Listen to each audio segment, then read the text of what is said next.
What you're looking at is a 68 to 70 straight six 225 145 horsepower Dodge motor. What we have here is our 1965 Dodge Dart. It was made at the St. Louis plant, and it was sold at a Dodge dealer in Daytona Beach, Florida, Volusia County Motors, in 1965. We did go through GTS and Galeon to try and get it documented, which we kind of got half information out of him. We're still trying to find the rest on our own because it wasn't a complete package that we got based on the car. So when we got the car and brought it here, we got it from our buddy Tony, the car guy.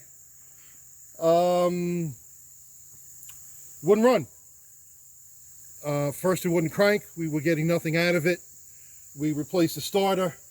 We got it to crank, and there was no power. You could see that there wasn't enough torque out of it to start the car. So with doing our investigations, we found out that the single point distributor just wasn't working and wasn't cutting it. So we upgraded that to a electronic distributor. With that, we had to change and add the MSD box and the HVAC coil from MSD. What you're looking at here is our MSD 6AL ignition box. It replaces the stock Chrysler units that are usually on the firewall. And then we upgraded and also included an MSD HVC coil, high output, because this is a very high torque engine and it needs a lot of ignition and a lot of volts in order to get it to crank and kick over.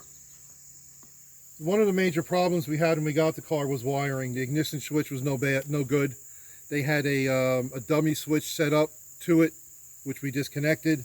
We got the ignition switch to start working a little bit, but what really ended up getting us in the end was that the coil distributor and the coil going to the distributor were just no good and couldn't handle the car, or just weren't putting out anything whatsoever. So if you're having problems with your car with it cranking, you need to look at your distributor, you need to look at the coil, and you need to look at the ignition switch and the wiring going to it.